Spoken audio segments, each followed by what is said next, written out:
I need to get me one of those bottles. Me too. I brought myself one home, and Kim took it. This is my favorite bottle that we've ever done. Literally indestructible. I threw it 75 feet into the air. Did you see? I did. You were there for that? I was filming. Oh, no, you didn't. I don't care. I'm taking. I mean,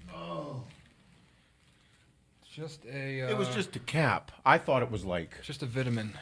I thought it was like a muffin. No, Yeah. I can't do muffins. I get bloated from them. Yeah. But no, these Hydra Packs, best bottles we've ever done. The only thing is a little difficult to drink out of it. I don't like the drinking out of it. I like unscrewing the top. Yeah. It was But a little this is- complicated. Not going to lie. I didn't know you had to line the lines up to actually get it to open. Yeah. There's a Wow. detailed instruction booklet. But I don't like it. I just unscrew the whole thing and drink it like a fucking Visco bitch. I just ruined one of our shakers this past weekend. What'd you do? On Friday, I made a protein shake and brought it to work. And then I left work on Friday and didn't take it with me. You know how many things I've done that to? Do you know how many shakers I've done that to in my lifetime? A lot. I'm probably going to say it's like, might be around 1,000. It's one of the worst things ever. I don't even open the shaker anymore. I just throw it away. Don't even smell it. Give it to Kim. Somehow figures it out. Yeah, she goes to the warehouse and gets a new one. Yeah, that's what she does. Yeah, I cleaned it. Here's a new one. No, yeah. No, favorite bottles. Like, you cannot break this fucking thing. We filled it up and threw it in the air. Jay threw it off the building. It's awesome. I'm in.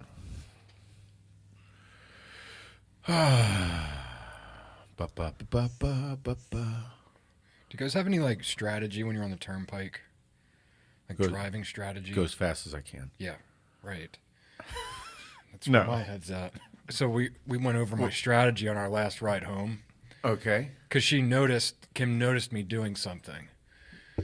She's like, "Why are you like accelerating, then like backing off for a while, and then accelerating?" I'm like, "Well, I'm keeping this guy off my ass." Oh. And she's like, "From what?" I was like, "From passing me."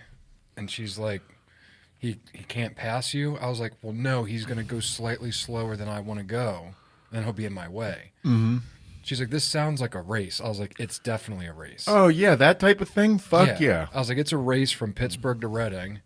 I was like, "We don't stop because people get off there and we can gain miles on them. Yeah. And then I don't want them to pass me again." No, that's not. I don't think that is so much of a Bob strategy. Okay? Don't take offense to this. No offense. I think that every single gentleman listening to this podcast just agreed with you. Yeah. It's a guy thing. Yeah. It's a guy thing. You know how like I was on the internets and on Reels or TikToks or some shit, and the guy was like it was a younger guy going through all the things guys do, and he's like, yeah, that shit stain on the toilet there, I'm not scrubbing it off. He's like, I'm gonna fucking penetrate it with my urine. Yeah. He's like, I'm gonna knock that shit off there with my Yes. dick. Yes. Like, and I'm like, oh my God, this is what women do not know about guys because they don't grow up with dicks. Mm-hmm. It's just a thing that occurs. And he went through all these things, and I'm like, this is 100% what we do. Like, Yeah. no, you got to understand what I'm doing here. Mm-hmm. They don't get it. That's what makes being a man and a woman so different. Yeah. Just don't understand the concept. Like this dude like took the exit. I'm like, "Yeah." And she's like, what happened? I was like, "Now I can back it down like 5 miles per hour." I was doing And like 98. I was pushing the threshold Yeah. of a ticket Yeah. that I didn't want to, and now I can back down and still be good, still make great time. Yeah.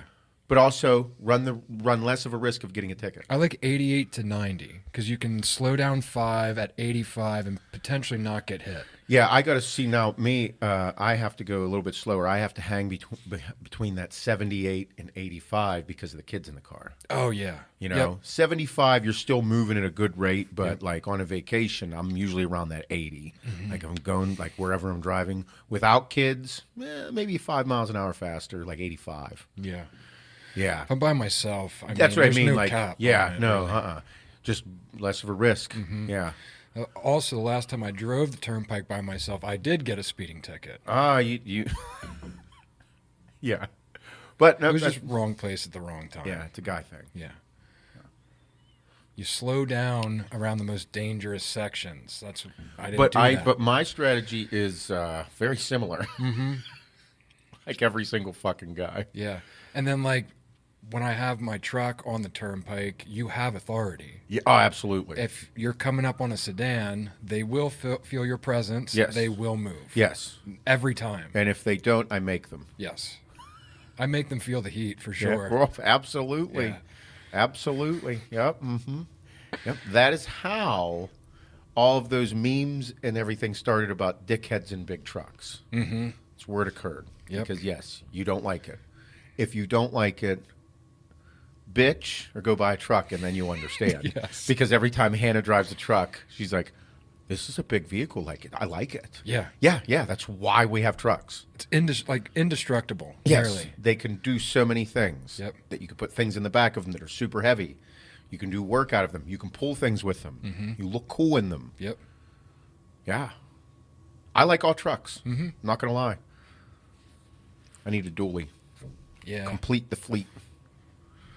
Yep. Good times. That's actually not a bad idea.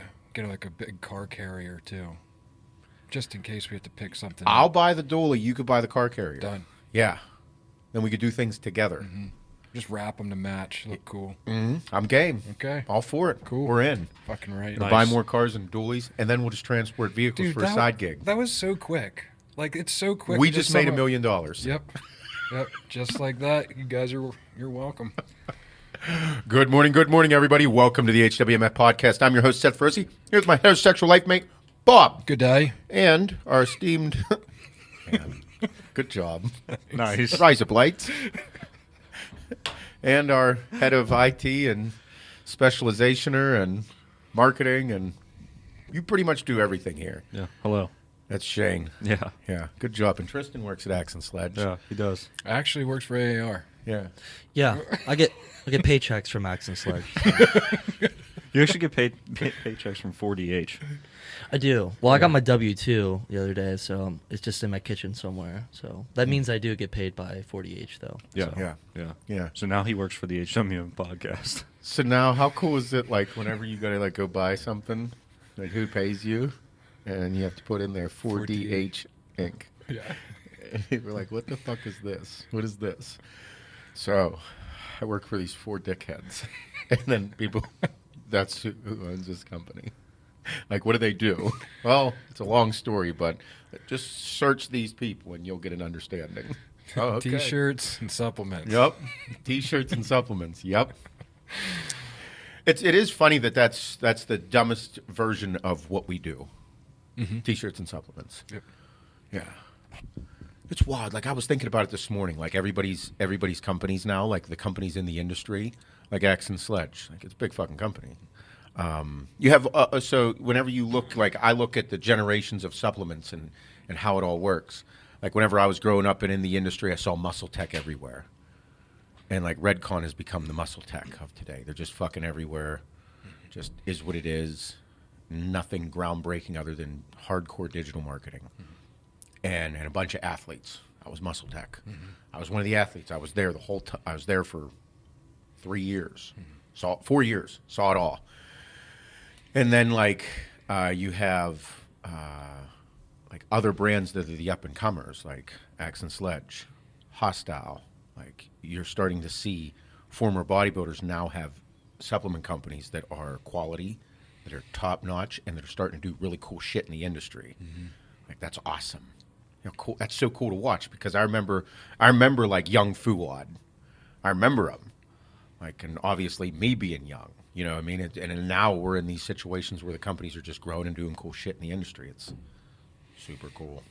Then the boutique brands, but I enjoy it. Yeah. It's a good time. A lot of new shit planned this year. I think this past week I feel like last week was 6 months of work. That's a lot. Heather overwhelmed me. Yeah. She's on a high horse right now. Oh, Jesus. She's like fucking King Arthur. Yep. Just murdering shit. It's a little intense. But it's cool. A lot of stuff planned. I got a text message this morning about everything coming in to sample, and all right, great. It's going to be an intense year. Lots of cool shit. New products, new formulas. New products, new formulas, new flavors, new marketing. A lot of really cool shit. I enjoy it. It is intense, but that's exactly why, like, I need to do my cardio. I realized that not having my stepper for a week because of that goddamn fucking spring, kind of fucked my shit up. Yeah. Really don't like running. I don't know how you do it. I don't like running every day. It's been tough on the treadie right now. It will beat your feet to hell and back. Yeah. My feet hurt. And I'm like, man, like my feet fucking hurt. Like I feel like the bones are opening up. For sure. Like, because I also like when I run here, like if I run on the treadmill here, or if I like do all my functional stuff, I don't wear shoes. If I'm outside, I gotta wear shoes, but I don't like wearing shoes, and I can feel my toes like opening up. It's wild. Yeah. I had like a bad pair of shoes. Oh no. So like it's the same shoe I always run in, but they were brand new, and like the right one was just like off. Like the way it was manufactured was off. Really? Fucked up my right foot for like 6 weeks. No shit. You think it was a shoe? Dude, I switched to the same shoe, and I don't have as much room up in the toe box. Like it has my toes squeezed in like I like them. Somebody told me that. And I'm convinced I got a bad right shoe in the last pair that I had. Man. Yep. So I've been told that like you got to get a shoe that's like snugs your toes. Yes. Like no movement. Dude, my right 3 toes are like pushed in. Really? Yeah. I don't like that. I like it. Am I supposed to like it? I don't know. It might just be me. It just Well, I know people have told me that they're like your shoes should fit snugly. there should be no movement inside your sneaker. It's hard for me because I'm used to it because my feet are wide and I always buy a little bigger of a shoe. Yeah. The movement is the friction. That's when you're gonna fucking blister up, and that's when all the shit happens. Yep. Fuck. Yep. Yeah. Yeah, I don't like shoes. I don't like them. I have so many fucking shoes. Yeah. No go. Just got some winter ones. They're insulated. Running shoes, insulated running shoes. No shit. They're not like perforated on the top too, so if you step in a puddle, your shit's not getting wet. Legit. Wow. Yeah. How much were those? I think they were like $120. Oh, that's not bad. No, not too bad. No. You start getting into the 200 range for running shoes, then I get a little curious. Those marathon shoes I think are $240. Excuse me? Yeah. What marathon shoes? The Nike Vaporfly that I wear just for races and for like speed work. You get like maybe 150 miles out of them. That's ridiculous. Yeah. But they're carbon. The whole sole is like carbon. Is it worth it? Yes. Really? Yes. You're full of shit. I'm way faster in them. No, you're not. Yes, I am. Way faster. It's proven. Your science proves it? My science, the Nike science, Well, fuck Nike science. They're selling shit. pro marathoners. Like, your science says so. Like, all of your documentation Yes. of what you do, because you document everything. Yep. I got to start doing that, by the way. Yeah. I have to start documenting my heart rate. Have to. Because yesterday we did the functional and fuckable workout, and the one we did was like all body weight stuff, no weights. Yep. And I did 5 rounds. I did we filmed 3, but I did 5 rounds of 5 minutes. I had to complete it in less than 5 minutes and 30 seconds in my head, because the Right. first round was 5:06. And by the end, like I'm like, ooh, buddy, that one got me. Like, it humbled me pretty quick. I thought it was going to be easy, but I went all in, and like I got fucking humbled. Yeah. It was a little rough. Yeah. Fucked me up a little bit because I thought I was going to run through it. And then the second round usually is like whenever I catch it and I'm fucking killing it. I completed that one in like I think 5:01. Nice. But then the third round was like, this is going to bite my ass. And I kept fucking up on the jump ropes because I did 2 minutes. What I did was I did 2 minutes of jump ropes, and then I did 10 hex bar deadlifts with 185 on there. And then I did 10 burpees over the bag. Yeah. I drop down, do a burpee, jump over the bag, do a burpee. They 10 of suck. those. Yeah. And then I ran over and did 10 leg lifts, toes to hands. And then I did 20 push-ups. And then I did the sled push with 2 plates, and then the sled pull with 2 plates. And then I did 10 more burpees over the bag. And I thought, I'm like, fuck, I'm going to kill this bitch. I did it with like super intensity, so like I was getting gassed instantly. So, but I want to find out like that type of that. No, it was all body weight. I want to find out where my heart rate gets from that, the first round, second round, third round, compared to whenever I do another like functional and fuckable workout, where it's like with weights, where I'm doing squat presses with 145 pounds, like squat down, behind neck press, back down. Do 10 of those, or start out with a quarter mile, which take me about 2 minutes. Do the squat press, and then do the burpees, and then do like wall balls, wall throws with the ball, 20 pounds. So use weight and see where my heart rate goes in comparison to those workouts. Yeah. I'd like to know. With doing that too, like it's really cool to record how quickly your heart rate recovers between rounds. Like that shit amazes me more than actually heart rate while moving. Well, that's what I was telling people in the video. Like, I said this on the Machiavelli page. I was like, these functional and fuckable workouts saved my life. And then people were in there, well, actually, lifestyle change saved your life. And I'm like, listen, you fucking cunts. I get it. But what you don't understand is you don't know the position I was in because you weren't me. These workouts saved my life because they were the one thing that convinced me that stopping steroids was a good decision. Because you can just quit. And I have this theory right now that I haven't figured out. It's a theory that steroids do more than physical. They are there's something mental that goes on that I do not understand. And I don't know if it's ever been measured or if it is measurable, but those workouts saved my life because they convinced me that taking steroids was a good idea, that not taking them was a good idea. So like that, me personally, I had to go through that. And I'm like, this is a good idea. I stopped. And then what they did for me cardiovascular was good for my heart rate, right? Resting heart rate was over 100 beats per minute. That's bad. It's really bad, yeah. It's really bad. And then I got it down to 54 beats a minute a couple times. Awesome. Like, that's incredible. Yep. I should be monitoring that all the time. I drink way too much coffee, but I don't really care about that because I know I'm in good shape. That's okay. I do it in the morning. Everyone does. But I feel like, but my thing is what I told people in the video was the goal with my functional and fuckable workouts. Like, I don't say CrossFit because I don't know what CrossFit is. I've literally never studied it. I have no clue what they're doing, and I don't think they know either. It's always new. I think it's just lifting weights fast. Yeah. Like in a bunch of shit. I'll never do the same workout twice. No. So it's like, how do you get better at it? So like that's what I mean. Like, so that's how I take this. I'm like, I'm just lifting weights fast. I'm just doing a bunch of cool shit in a row to see what happens. So I don't know what it is. I'm just doing it, and I'm enjoying it. But what I realized was me controlling my heart rate, because that's what Pris told me to do. Control your heart rate. Get it up, and then bring it back down.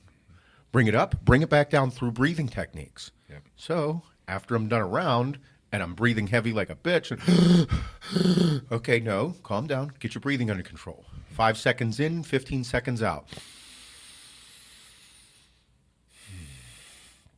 Go through breathing techniques so that you get your heart rate under control. Then you have control of your heart rate. It's going to burn, but then you catch your breath. And once you do, you get in better shape. That's at least from a very rudimentary, simple standpoint, that's what I figured out. What I also figured out is I don't like running. So once a week, I run 2 miles, and I fucking hate it. Every fucking second of it. There's not one point I'm like, man, this is great. All I know is that if I look at it this way, I'm never going to have to run more than 2 miles at one point. When am I ever going to run 2 miles? Getting chased by a bear, that's it. I was going to say and about halfway through it, 1 mile, I'm probably going to be like, bitch, we're fighting. I'd rather fight you than run any further. Let's go. Way better chance. I have a better chance at being 100% and fucking you up than running longer than this. Yep. Take my machete out and just go after them. If I win, do you imagine the story? Like, if bears weren't fast, I'd just outrun it all day. No, they're fast. I know, they're fast. If they were slower, like over a distance, I'll outrun them, no problem. Oh, that's what I mean. So that's why they're I'm like, fucking quick. yeah, I feel like whenever I do this bear hunt, or like any big hunt, like you're on the food chain when you're out there, motherfucker. Yeah. Like I got to keep a hand cannon on me. Yeah. And also maybe like a katana.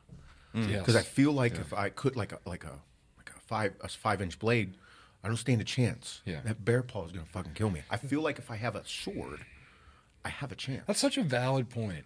Like, why would hunters not carry a fucking katana? They're light. They're indestructible. Yep. You can slash things at a distance. Yes. Like, that's the big thing. That's how I looked at it. I've been thinking about it. Yeah. Because I'm like, why? I'm not running from people. Like, nobody's going to be chasing me unless like the zombies from World War Z. Maybe that. Those fuckers are fast. I know. I watched that movie again the other night. Yeah. It was a killer movie, by the way. That is a good movie. I loved it. I thought it People was... hated that movie. Fuck him. I know. That's great. Brad Pitt. I love Brad Pitt. Me too. Huge Brad Pitt fan. But yeah, so But then all the other things, I'm like, yeah. So I think I got to monitor my heart rate a little more so I can at least get an understanding. Because whenever I was talking in the video, it was explaining to people like the goal is to get your heart rate up and then bring it back down. You're uncomfortable. These workouts are uncomfortable for like 35, 45 minutes. Because Joel and Justine came in, and they were there, and they came in my last round that we filmed, and I'm going at it, and after Joel was like, he's like, I think I'd like to do that with you. That looked really intense. He's like, I think that's a cardio I could do. I'm like, yeah, dude. I was like, you're only uncomfortable for 35 to 45 minutes. Like, that's it. You're only uncomfortable for that long, and then you have like a sense of euphoric accomplishment. For sure. Yes. Because it is hard. And I was telling him, you don't have to do it intense like I did. Like, I'm getting better at these things. You just have to complete the exercises.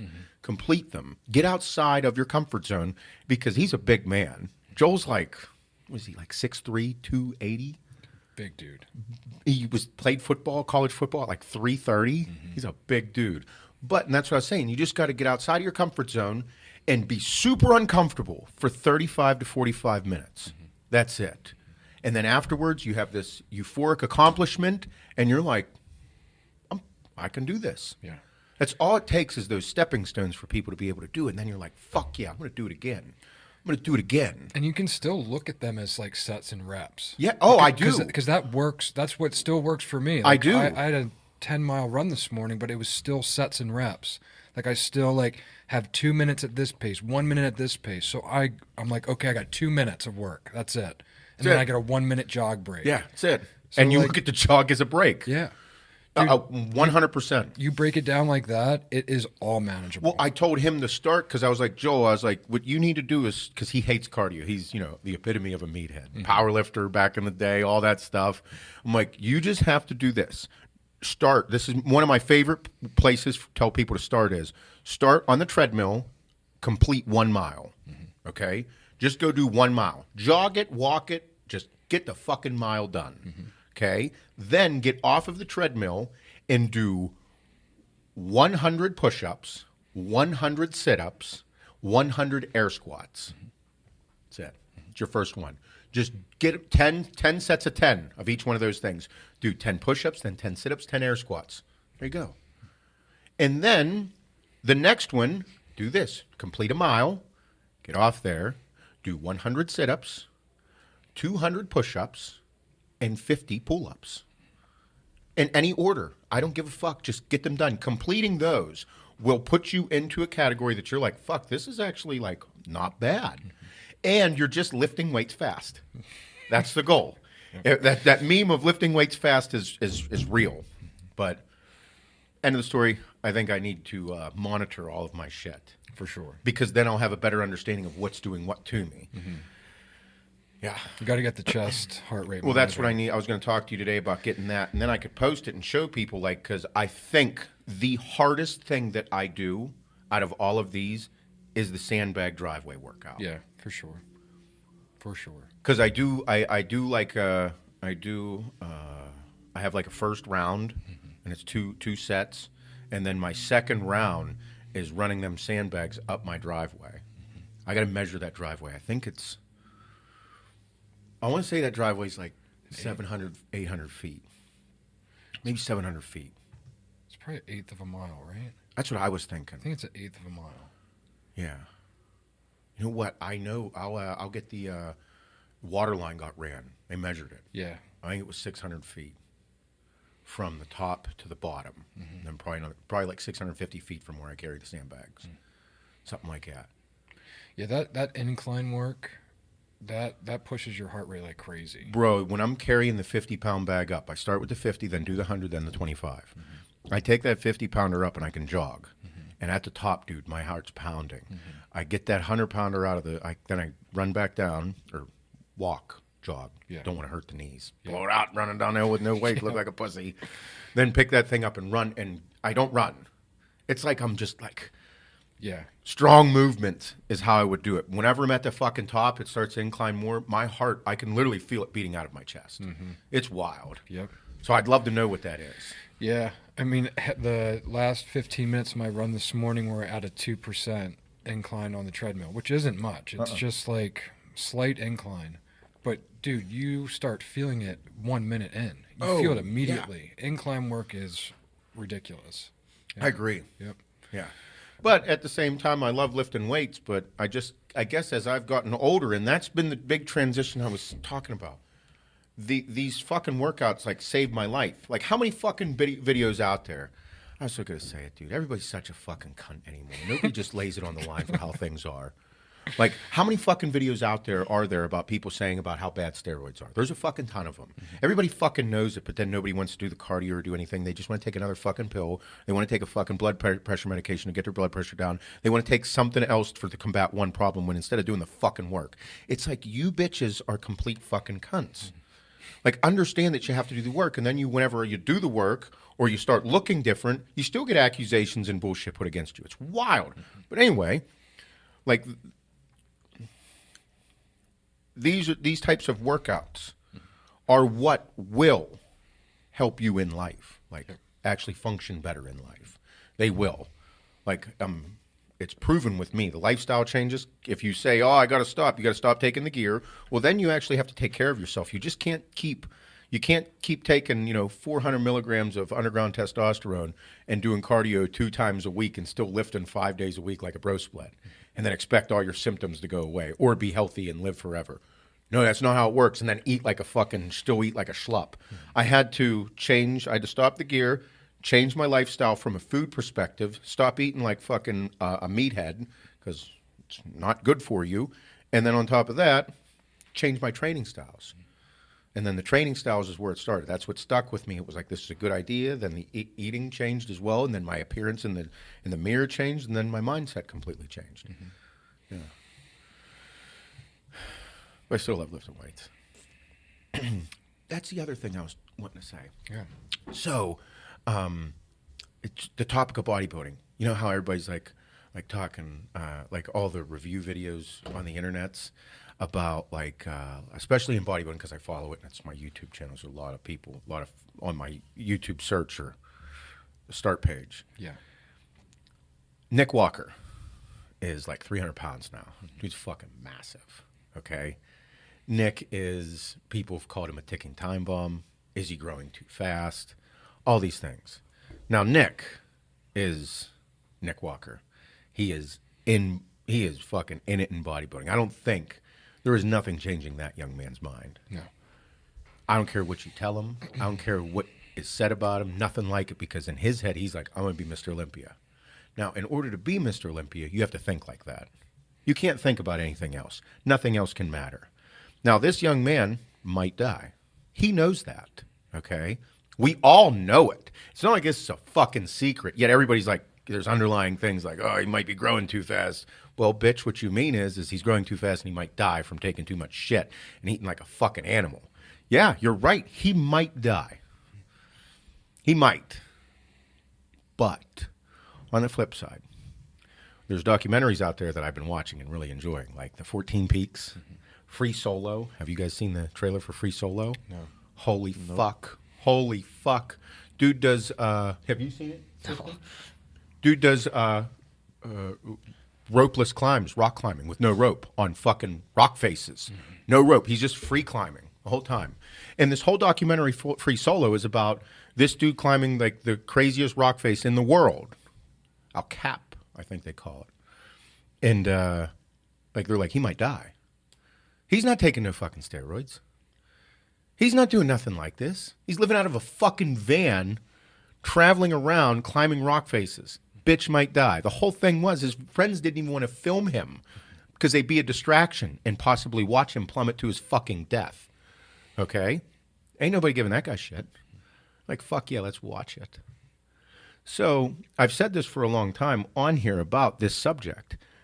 Nick Walker and all these guys that are in it right now, and there's men that have passed recently from taking too much gear, doing dumb shit, years of abuse. It's real. But it's their life. It's what they want to do. It's the most incredible thing on the planet, in my opinion. Like watching somebody live their passion and live it. They are not fucking pretending. They're not faking it. They're not pretending. They're living. They're living more than almost pretty much anyone on the planet. Just like NIMS in 14 weeks. Bitch, you can die doing this. And he's like, yeah, fuck it. I'm going. I'm living. Who wants to be the person to take someone's passion away from them in life? Because, and this is what I've understood is, I don't want to go through life a zombie. I don't want to go through life waking up and being unhappy with my decisions. Like someone like Nick, Nims, that fucking guy climbing the rock faces. Like they wake up every day and have a passion. And they have a dream and an aspiration so big that motherfuckers can't even comprehend that they are willing to die doing something that they love so much. You can't even understand it. That is some of the wildest shit, in my opinion. It's incredible. Yet, everybody has something to say. I'm like, you can't even comprehend these motherfuckers. They're on a level in their game that is just unbelievable. Whereas, and that's a thing that we have been doing for years, is telling people to live their life. Be a hardworking motherfucker. Whatever it is that you're doing, give it all you got. If that means that you want to fucking be the best light switch turner on and offer, bet you be good at it. You know what I mean? You're going to find somebody else on the internet that likes it too. But then whenever you go and find the person that's literally willing to die for it, you came across somebody that is literally, something is going on that is almost inexplainable. It's similar to what I did with bodybuilding, what you do with Ironman. Like it's something that is just, you have to want to do it to a level that people question what you're doing. Yeah. Yeah. I'm on the Steve Ranella kick, Meat Eater. Like I followed Meat Eater for a long time on Instagram, but I never watched his shows. And I've always wanted to experience things in the wilderness, but I'm a workaholic. Like, being a workaholic, you don't really get to experience things. You know what I mean? Like you finally started doing it a year and a half ago. Like I'm going to experience this shit. Yep. This year, you're doing tons of different events. Yep. Why? I want to feel it, man. I want to feel it. Exactly. So being a workaholic, you really don't feel too many things but work. Mm-hmm. So that's one of the things with me this year. I'm like, I want to experience it. I want to. I've always dreamed of doing it. I'm going to do so many first time evers of my life this year. It's wild. But those are things that we tell people to do. You have to do them because then you're going to be able to be connected with things you might not have ever known. But anyway, the Steve Ranella stuff. Bro, Alaskan hunts, you're on the food chain. Yeah. You're not just the one hunting out there. No, in Alaska, you can get Montana, Idaho, you can get hunted. And in Alaska, apparently it's like a big thing. Like grizzlies will fucking eat you. Like they will come for you. And I'm like, this is unbelievable. And yet, here you go. Let's go kill a moose up in Alaska. And you're like, well, we got to watch out for grizzlies. And it's like, so you're telling me that you're willing to go into the wilderness to kill an animal, okay, which is cool. I love it. But then you could also be killed. Bitch, you're crazy. People will look at you like you're fucking nuts. But again, here's someone like him who is so passionate, loving the experience of it all. Willing to risk it all for it. I like that shit. Yep. I think a lot of people don't know. They don't know what they're missing. They really don't. Because I even start to question myself, like, especially this past weekend, huge weekend of training. Like, I didn't wrap up my day of training till 3 p.m, okay? That's being up at 6, 7 a.m. Oh, God. And you start to question, you're like, what am I doing? I worked all week. I trained all week. This is Saturday. Like, what should I be doing today? Should I be resting? Should I be sitting on the couch with my wife watching movies all day? Should we be going out to the mall and hanging out? And I'm like, dude, me going to the mall and like shopping and then eating like shit for lunch, is that living life? Or was it doing a 6-hour fucking workout where I had this period of time, I didn't even know what was going on in my head. And I got done and I was like, fuck yes. You don't even know what you're missing out on by just like sitting around and talking shit like, oh my God, I can't believe he works out that much. Fuck him. Don't you need any rest? Don't you just want to relax? No. I actually don't.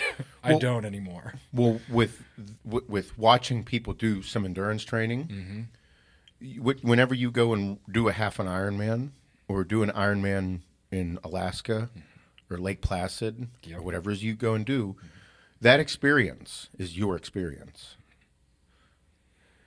You're not going to forget your first Ironman. I'll never forget it. Exactly. Give me fucking goosebumps right now. You're not going to forget your first Ironman. You're not going to forget You're not even going to know how much fun you had until a year later. Yep. You're not going to understand how special that one view was at Lake Placid until later on in your life. You're going to remember it. That is what life experiences are about. I'll never forget certain parts of my bodybuilding career. I'll never forget them, ever. And those are the things that I want to go experience because I want those things in my life. I want stories. I want things that mean something more whenever you and I talk about them or around a campfire or having a drink somewhere together that weren't captured on this fucking phone or by video. Yep. I want those moments where I can say something about something and people you just want to listen. Like the story was better than a video. Absolutely. Yeah. Because it was a feeling. And that's the experience of it all. And that's one of the things that I want to do this year is go do these things and capture as much as we can and have someone focused on capturing like first-time events for people. And also put on display how hard-working America actually is. Like the good motherfuckers that do cool shit. And that could be fucking running concrete crews. Could be running asphalt crews. Could be people listening to this podcast. They work regular fucking day jobs, but do extravagant things to make sure the communities function. Those things need to be recognized. It's a lost thing because too many people want to be influencers. Too many people just want to somehow make money from, quote unquote, doing nothing in a sense. You know what I mean? Like I want people to understand how special they actually are. And how important they are to communities. You know, local fucking plumbers, local fucking electricians, guys that have 3 kids that are running superintendents for construction companies, foremen trying to become superintendents because they know they'll start making 6 figures doing something special. Want all of it. I want people to know these things and feel them and understand them and then go do extravagant things in life. I watched Steve Ranella Meat Eater. I'm on it. I love watching. I'm like, this dude is a calm, cool motherfucker bringing extravagant things done, experiences, ice fishing, moose hunting. Moose hunting is, I want to do it. I got to take it in steps. It's an adventure. It's a big adventure. It's a huge ordeal, the moose hunts. Massive. Dude, you're flying in and flying out. You're not getting in any other way and not getting out any other way. You're flying in. That's scary. Last night, they fucking killed a caribou, okay? It was Steve, Giannis, one of his hunting partners, and then Giannis's dad. And his dad's getting older, and his dad's like, I want to say he was like late 60s, early 70s. I couldn't be early 70s, but he wanted to do a moose hunt before he got too old not to be able to do one, i.e. get close to fucking dying. So they got him as moose. This is up in Alaska. And then they left him behind because they were going to go look for more moose or a caribou. Because Giannis had a caribou tag, Steve had a moose tag. So sure enough, they're having trouble finding something. They're all over the place, you know. Then they see a caribou. Call it in, shoots it at 400 yards. Awesome shot, Sick. Killer shot. Then they go up to, they never show the gutting it and cleaning it and everything.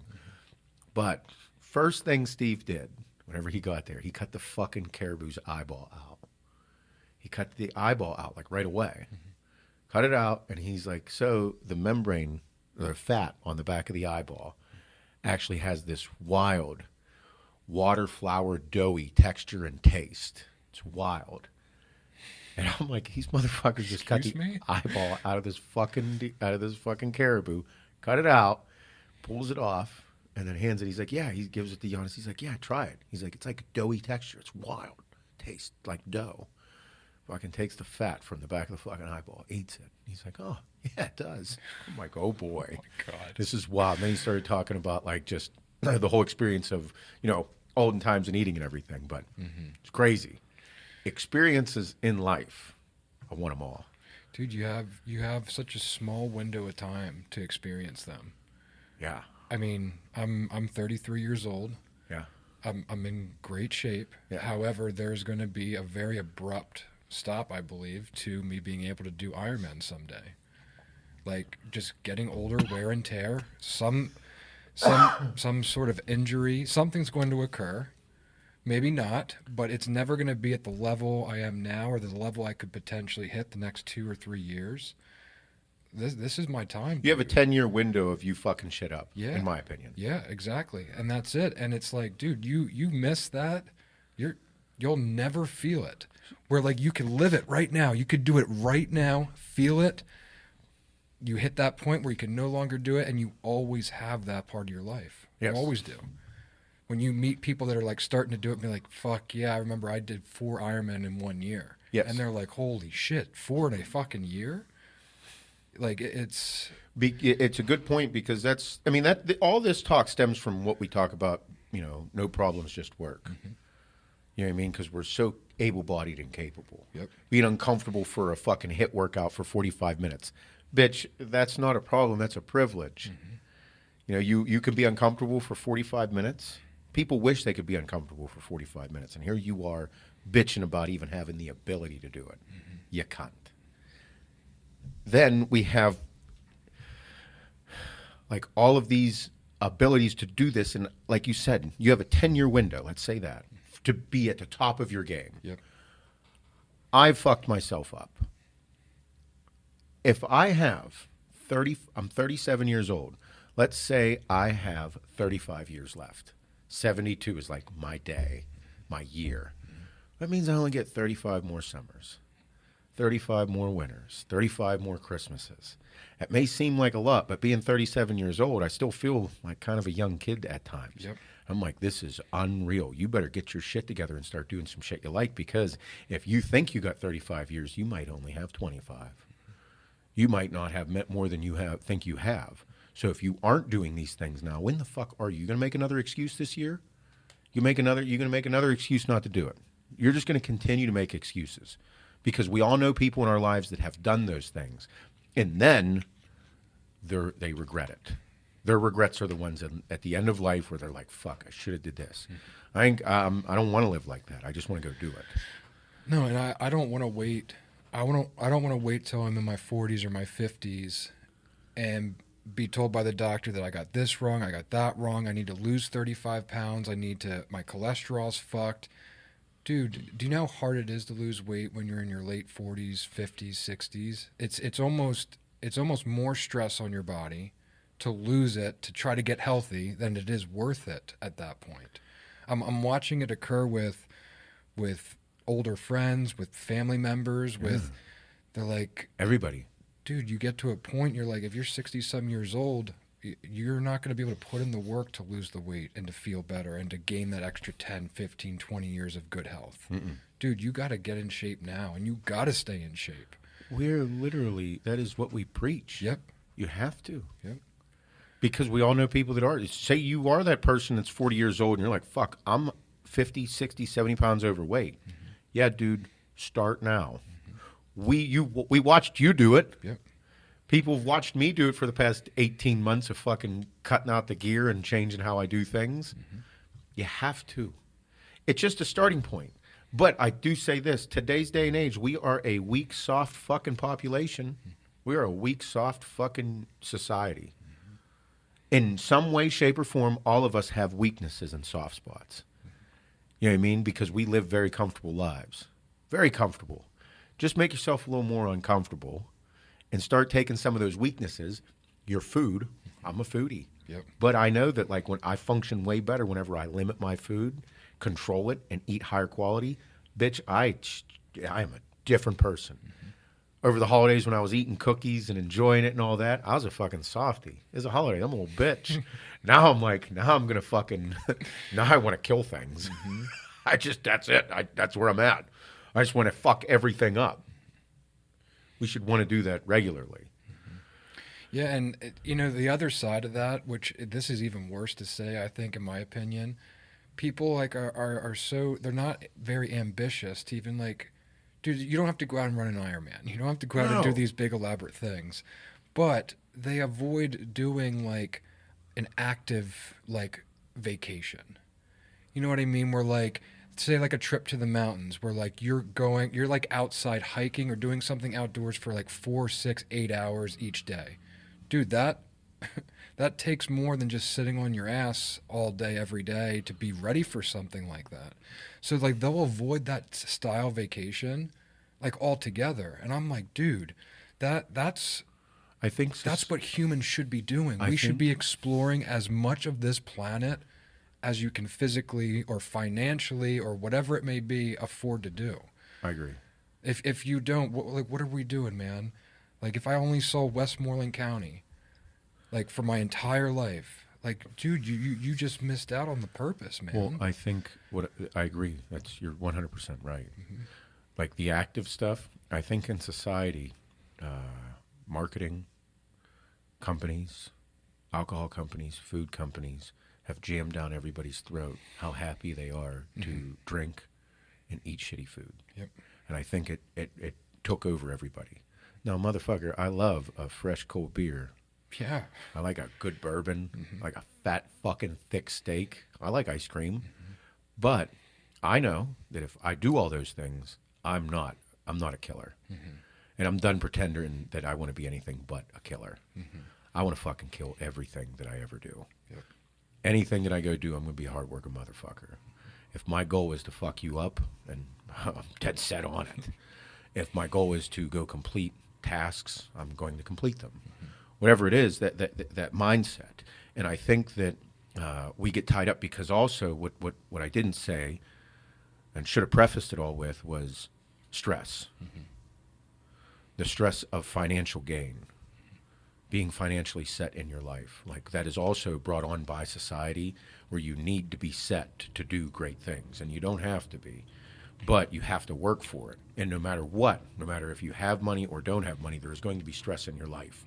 Don't think for a second that just because we make millions of dollars that the stress is gone. No, now the stress is growing a company and having employees and growing a company for the better of the community, because my life aspirations went from financial gain to empowerment of a community. Got way fucking bigger. And I don't know how it happened or when it happened, but it just happened. And all I now know is that I will be able to be a co-owner of a company that has over 100 employees one day and have such a massive effect on a community in a city where it changes how things are done. That is a stressful environment to work in. But I like it. But it's no longer about financial gain for Seth Feroce. It is about empowering a community and groups of people and young influences and how they can become better and also see how things should be done so that they can empower their local community of their family, their friends, and whenever they go and say, yeah, this is what we're doing. We built this company like this with these people. So no matter what happens, stress occurs in life. But that stress, I know that whenever I get super stressed out, I will do fucked up shit. I will. It's inevitable. But I need to control it, and I control it through physicality of working out, just as you do. Yep. You run Ironmans to deal with your anxiety. Oh, yeah. Weed doesn't cut it. Fucking, you got to run Ironmans. Yeah. You know what I mean? Yeah. So what do people do? They hide those feelings or submerge. They push those feelings down with food and alcohol. Why? Because those are also things that have dopamine releases in the body. Like you get some type of, I don't know if a dopamine release was a good word. I'd say you get some type of satisfaction from alcohol and be like taking the edge off. Well, you know, doing a fucking HIIT workout also takes the edge off. Did I want to do it yesterday? Fuck no. Stressed out like hell, motherfucker. But I did the workout. It was great. I started I was humbled after the first fucking round, and I'm like, oh, bitch. Could have rather had a fucking, came in here and had a snack and a fresh drink. Yep. I think people do that too often, then get uncomfortable because they're already uncomfortable with the stress. And then they find comfort in food. They find comfort in alcohol when you should find comfort in uncomfortable things. Yep. You know what I mean? For sure. 100%. I've found myself, I do better whenever I find things that way. But that doesn't mean that on a Friday night or a Saturday night, you know, Han and I, we love champagne. probably once a month we have a bottle of champagne together. Fuck, have a great time, watch a show together, do something cool. Yeah, you get it. I do. But then that's also, or like a fresh beer with cooking some steaks. Yep. A couple IPAs. It's wonderful. Guess what I do the next fucking morning? A shit ton of fucking cardio. I fucking lay lumber doing cardio. Yep. Fuck yeah, dude. I don't find the comfort in the alcohol. Like for like a long period of time, I find it. I'm like, oh, that was nice. But then like what I meant was like the alcohol isn't stopping me from doing my routine. If I fucking smoke a fat doobie and eat 2 bags of popcorn, fuck yeah, I relaxed. That was great. Guess what I did that day? I also trained legs. My legs are sore as fuck the next morning. Throwing cardio down again. Let's do an hour, bitch. Yep. Let's go run the fucking driveway. Let's puke some fucking IPAs back up, you little bitch. Yep. Yeah, how was that? Did you taste them? Yeah, you fucking cunt. You're a little bitch. Yep. Drink them again. After you're done this, slam one puke again. Like, that intense mentality seems to be like a lost love of life. Whereas whenever I look back at like old times, like I feel like I don't know, like, yeah, puke and go do work again. Fuck it. Go smoke a cigar in the morning and fucking run 10 miles in the afternoon. I feel like that's something like dudes from the early 1900s would do. For sure. You know what I mean? Yep. That's kind of where I've got to. I think at like just that mentality, like the ambition. Weren't you talking yesterday about a poll that was done for children? They said like the number one thing that they want to be when they grow up is an influencer. So I was listening to radio and they were talking about a poll that was done about teenagers, ages 13 to 19, of what they want to be when they grow up. The number one thing said amongst teenagers was influencer. And I'm like, oh no. Males, influencer, number 1. Number 2 was professional athlete. Number 3 was actor. I think that's what it was. Don't quote me on all that. Actor / singer. Something like that. Performer, I guess we could say. It was a top 3 for males. Now, I don't mean to be a prick, and I always tell, go after your fucking aspirations in life. But being an influencer, I don't understand. Like, Seth Feroce, was a professional bodybuilder, IFBB professional bodybuilder. Like, fucking, I went after it at a young age.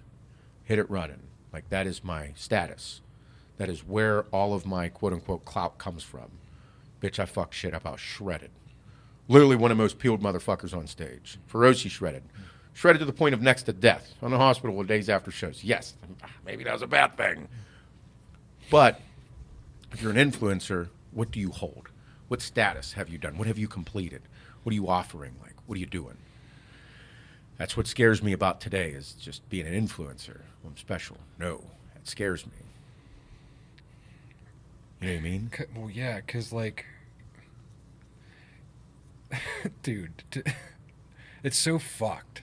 It's so fucked because, like, when I think about these teenagers that were polled for this, right? Yeah. Their definition of an influencer is someone on social media that has millions of followers that they look up to, they take advice from. They have aspirations the same as them. That's what I'm saying. They want to dress like them. They want to live like them. When in reality, a lot of these people are phenomenal actors and actresses. Yes. And that's about all that they are. Yeah. Other than the real few that have a huge status on social media and actually live behind some values and actually did something good. What I'm saying is, like, think of the people like, bro, we own an apparel company. I wanted people to understand how valuable they were, because whenever I was working as a consultant, I'm like, I'm at all these cool places and, like, I can't wear a hat that I believe in. All-American roughneck. Be a hard-working motherfucker. I don't care what the fuck you're doing in life. Just do it to the best of your abilities, and everything for you will be good. Okay? I couldn't find a hat like that to wear and represent. I'd go to these stores and I'd see big-name companies, and I don't know anybody in the big-name company that, like, I felt like I knew what they were doing. You know what I mean? So that's why I wanted a small-town brand, so to say. We make custom apparel. This is what we do. We spend fucking countless hours on it. Nights, weekends, evenings, you name it. It's always work. an influencer. There are great influencers out there that hold more value than just making TikToks. They teach you something. They teach you something. They're valuable, of value. They're showing like, bitch, if you just dance on TikTok with your titties out, what are you fucking doing? Mm-hmm. What are you doing? Oh, you're a promoter of Fashion Nova? Get out of here. Bitch, you just got tits and ass. Fucking God blessed you, or you just got work done. Yep. Like, what I was getting at with that is, like, dude, my dad's an influencer. My dad's an influencer in that he's one of the best men on the fucking planet I've ever met in my life. He will do anything for anyone, whether he knows them or not. He will work his job harder than any other fucking painter in the Berks fucking county. Dude, like, these are the people that I looked up to, and that I still look up to. And that's who we as kids looked up to. We looked up to the hardworking fucking people in our life. Our dads, our grandfathers, our great-grandfathers, our uncles. These fucking people that, dude, bro, that's the influence you want. You want to influence the people that work in your community, influence their community. That's exactly what Shane was getting at, because yesterday that's what I said. Yep. I was like, all these fucking people that are doing this, I get it. But young people, you have to understand that, like, it's great to have aspirations. If you can go be a fucking professional athlete, go fucking be it. Fuck yeah. That was my dream. Yeah, hell yeah. Dude, But then I realized that, like, I'm not going to make as much fucking money as I thought for a long period of time. I got to do something great. So I came out with a fucking apparel brand that I really liked. I still had my backup plan with safety, working all that stuff. And then on top of that, I was like, I'll own a supplement company one day. Whenever we had the opportunity, it was like, yeah, we're going to do supplements better than everybody used to fucking do them, because they were cunts. They fucking cheated the system. So, like, you have to have something and work incredibly hard at it. And then why are these men like your dad, like my dad, and these hardworking motherfuckers of America not cool? Why is the dad working construction as a superintendent that has fucking hundreds of people working under him his entire life, working to put his daughters through fucking college? Why is that guy not fucking cool? He should be cool. He's one of the coolest motherfuckers on the planet. Yeah. Because I have a 14-year-old daughter. Of course she wants to be an influencer. She sees everybody, oh, look at this. I have a fucking Gucci purse, and I got all this fucking cool shit. Bitch, I can buy Gucci purses. Hannah's got fucking 3 of them. We have fucking 4 vehicles that sit in the driveway that serve a purpose. You know what I mean? But I had to work for this shit. I had to fucking work my balls off for it. And it's not that I don't go and appreciate it, but, bitch, you should have a fucking skill that your community uses. You should have a fucking skill. What's the skill? She wants to be a doctor. She wanted to be a pediatrician. My brother said it was fucking stupid because the healthcare system's a nightmare. Adeline still wants to be a doctor. And I was like, you should probably look into something cool like dermatology.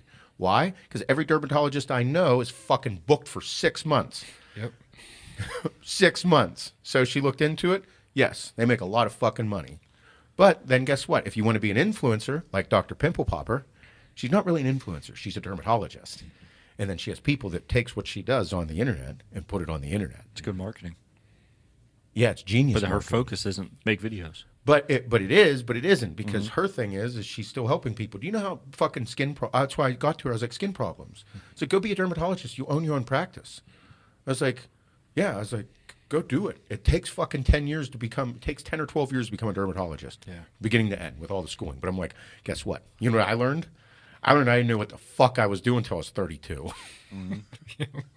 So it doesn't even fucking matter. Stop worrying about the years.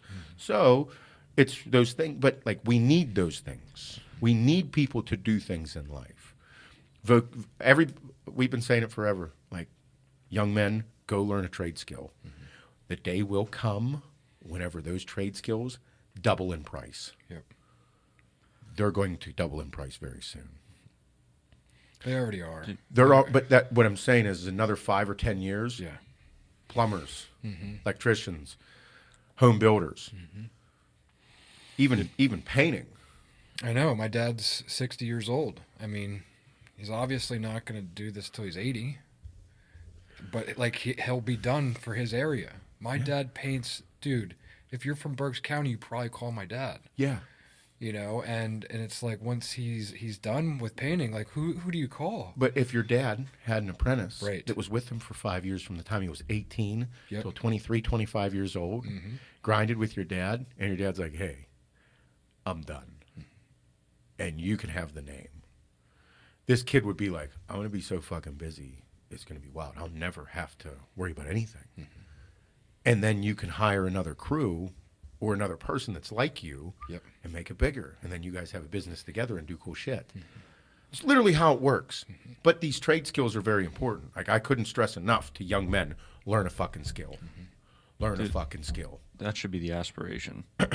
Learning a skill. As you see that one, I forget the couple's name, the couple that builds houses on HGTV. Yeah. Oh, yeah. And then now Chip and I forget his name or her name. But yeah, okay, so where did they start? They didn't film this when they first started learning how to put drywall up or learning how to do electrical work or networking to do all these things. But then, okay, what'd they do? They found what they were good at. Now they have a magazine. They have their own TV show. They're in Target. They're in fucking Target. Then they Target, filmed you it. made it. You're good. Exactly. You're fine. You're good for a long time. But you learn your trade. Okay, you might think now, okay, I want to be an influencer. But what's your first thing? Can you pinpoint, and what can you be good at? Do you want to be a fireman? Do you want to be a police officer? I know police officers that film everything. That was a really good point. Yeah. I may have done a bad job about defining an influencer. Because I don't want people that do have skills and trades that do influencing things misinterpret what I'm saying. Because there's people out there that are influencing and they don't do anything. They don't do shit. They don't have a skill. They're not offering a teaching or an educational standpoint. You know what I mean? We've benefited, and I've benefited from these things by teaching people how to lift weights, and like my whole YouTube channel was built upon educational, informative things, just with the personality. Like getting people, because what happened for me was whenever I was working blue collar shit, the majority of my life growing up, the gym was my outlet, and it just made me feel good. So like people need that. Physical outlets are needed. They're very important. They've kept me regimented and out of trouble. So if we have a whole entire channel that's built off of educating people and telling them what to do and how to do it, that's great. That's what it should be, because we're helping people make their lives better. It's goal. But then there's people that don't have those things. Like they just look cool. It's tough. It's tough. That's all it is. Yeah. Even the conception of like looking at an influencer and but then thinking they have this like easy life. You honestly don't know, like, unless you've been following them from day fucking one, like you guys have been following us. You don't usually see all the bad shit or the other jobs they had worked or the things that they're doing. They might live in California, in LA, but dude, they're probably living paycheck to paycheck, and they're just like, dude, it's tough. And also, the thing is too, with an influencer, like you said, it's an actor and actress, and they provide an entertainment value. That's what it is. It just is what it is. Yep. It is what it is. And you can dislike it, we can bitch about it or anything, but it is what it is. Mm-hmm. But my thing is I just know that, like that statistic that Shane brought up that I heard, that number one thing for young men and women was to be an influencer. And I'm like, learn a skill. You should read. You should read lots of books. That's one regret I do have in my life. I did not read enough. I feel like I should read more. Because right now, things are changing in society, and should have read more. I should have more knowledge in my head about certain things in life. Mm-hmm. Yeah. Same. Yeah. It's getting older. Yep. That's all it is. When you're young, you don't give a fuck. I didn't give a fuck about nothing back in the day. I was fucking psycho. I'm going to read a lot when I'm older. Yeah, probably not. Probably not. I might write a lot. Well, that's what I've always said. There'll be something they'll be able to definitely write about me. So I this morning, how do I get into this bitch? You have to go to the story. Yeah, swipe up. Yep. So I put up a thing that on there to get questions. Ask me anything. Anything goes. Ask away. And I got a fuckload of questions, and I mean like bit. We'll start at the top. Got a handful there, huh? Holy shit. You still didn't even hit the bottom. No, it's still oh my. going. Oh, there you go. Oh, so I'm going to pull some out of here. I'll scroll through and find some, and we'll go through some of the questions so the people that are listening, and then I'm also going to sit down. Are you jabbed? No. It ain't going to fucking happen. Ba-ba-ba-ba. All right. Oh, okay. Cool stuff. Cool stuff. Oh, I saw this one earlier. What are you on for this shred? Asked by that fella. Test in growth hormone. So this has been a hot topic for people in my DMs asking because I looked all big and juicy the other night. Mm-hmm. I do not take any more shit than I did 6 months ago. I take the same amount of fucking gear. I take half a cc every 4 days from Aspire Rejuvenation. That is the clinic that I use. Take half a cc every 4 days. Half a cc because it's 180 milligrams per cc. Or no, it's 200 milligrams per cc, 180 milligrams a sip, 20 milligrams of prop. That's what it is. I take half of that, half a cc, every 4 days. And then I take 3 to 4 IUs of growth hormone every night. I have not changed this whatsoever. I'm just very genetically gifted at gaining muscle. That might be ridiculous to say, but if I eat food, I will get bigger. Like, my body wants to just be 220 fucking pounds all the time. If I eat 4 whole meals a day of chicken and rice, 8 ounces of chicken, cup of rice 4 times a day, plus a shake with a peanut butter and jelly rice cake at night, I'm going to get fucking bigger. I'm just going to get fuller, bigger, more muscular. I'm not going to get leaner. That's for damn sure. So in order for me to get leaner, I have to eat less. And my thing is I enjoy the half a cc. My blood levels look great. My test levels are around 1,200. So it's great. Should I take less? Probably. But as of right now, I like how I function in life and how I think and how everything operates. Goal is as the year goes on, see where everything goes and possibly lower it. But I have no intentions of lowering it. But I'm not on Anavar. I'm not on Trenbolin. Would I like to? At times I think about it, but then I remember all the side effects that I had from it, and I don't want to. Literally taking test and growth hormone. The Anavar is tempting because Aspire has phenomenal Anavar troches. I might try them. And if I do try them, I'm going to tell everyone. I'm not going to hide. I'm not like a fake transparent guy. What do I have to be transparent about? You want to hear something fucked up that I do? Here, this is something for everybody to understand what I do that's fucked up. Every bodybuilder out there, we all have crazy. You might think we're level-headed or smart, intelligent people. We are the smartest dumb fucks on the planet, bodybuilders, because we're all fucking crazy. Who just sticks a bunch of fucking shit in them and is like, yeah, let's go. You're fucking crazy. That's why people think you're crazy? Yes. One fucked up thing that I do every time, this is like an old thing, and I still do it to this day, whenever I get a new growth hormone brand, because I get great growth hormone now. Mm-hmm. Also, everybody, pharmaceutical-grade testosterone and growth hormone is way better than underground shit. Your underground testosterone that you think is great from your buddy is fucking dog shit. If I took 1,000 mgs of this farm-grade test, I would be fucking huge. Huge. Be fucking wild. I could only imagine what I would look like if I took farm-grade shit my whole entire career. It is, whenever somebody says they're taking 1,000 mgs now, I'm like, bitch, I used to take 1,500 of really good testosterone. No, it was fucking bathtub test, maybe made by a really good guy.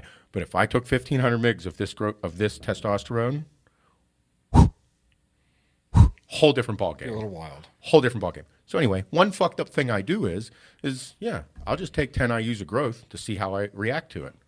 Like, new brand, all right, let's see how good it is. Is that stupid? Yeah, it is dumb. It is. It's fucking absolutely ridiculous. But I also see the next day of how it affected me. Hunger, look. I'm able to make a judgment right there. Why? I don't know. You can judge me and say that I'm fucking stupid. Yes, I am stupid. Thank you for telling me. But I also, guess what? How's this sound? Fuck you. Yeah. Go suck my dick. Fuck out of here. Why don't you go do something, you douchebag? Go do something else. It's what I like to do. But that's something fucked up that I do, and I just enjoy it. But, like, whenever I do that, it's just a judgment call. Yeah. I'm living. Suck my dick. Go eat ice cream. Take a lap.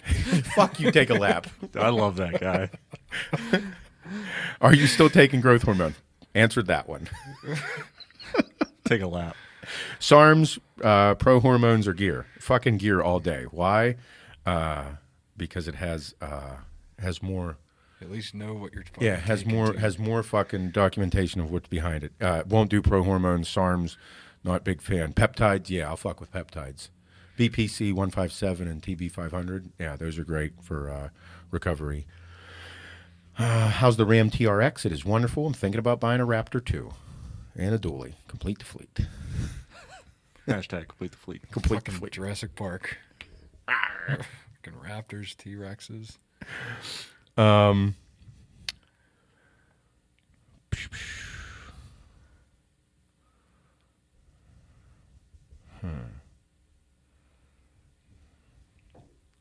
Let's see. Oh, a lot of people saying they want like truck rants and stuff. I went off in the live, so that might be why.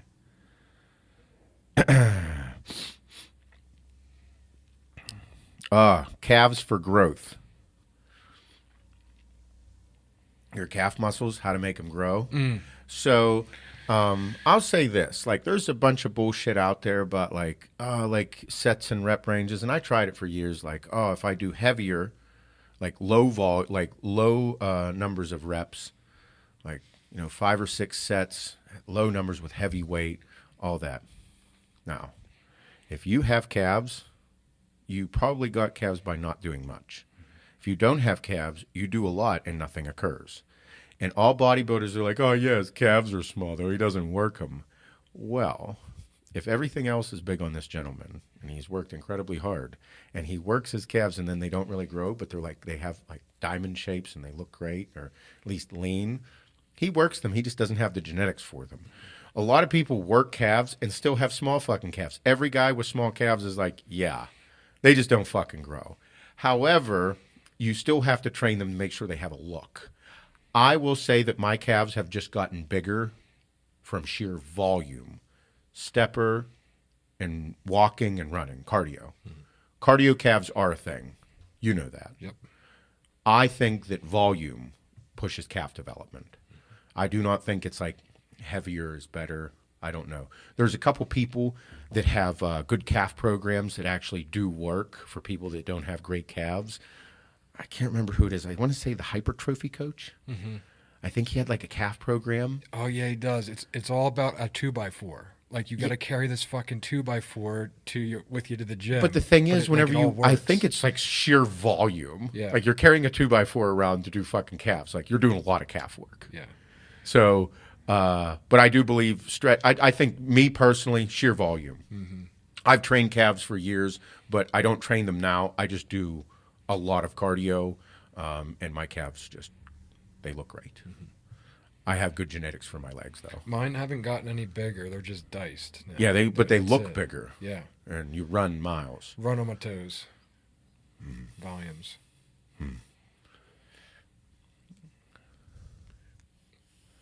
New flavors of the homemade bar. Yes. When's that coming? Next month? Soonish? Yeah. February, March, I believe. Thoughts on salmon for 3 of your meals a day? That's high. It's a lot of fish.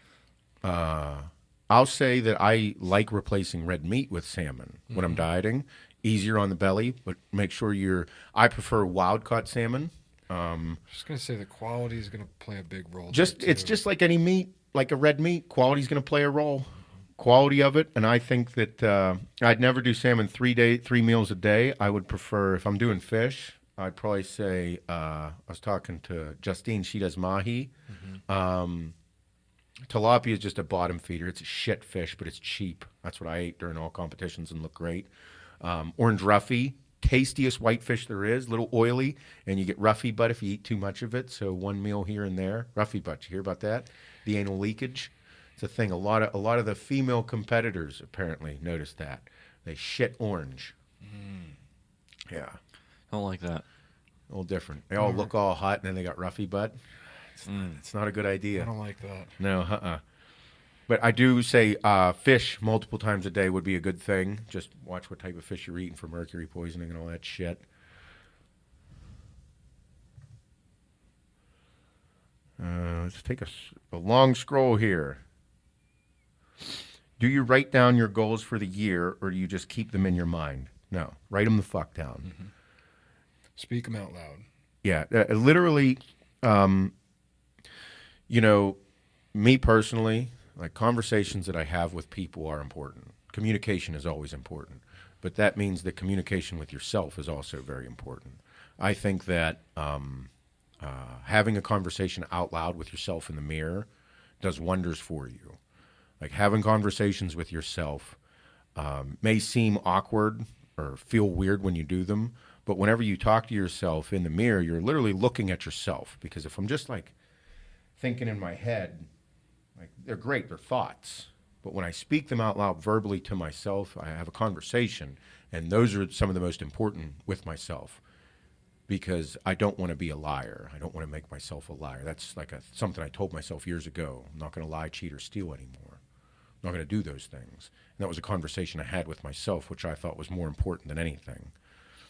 So I think you have to write them down and speak them out loud to yourself.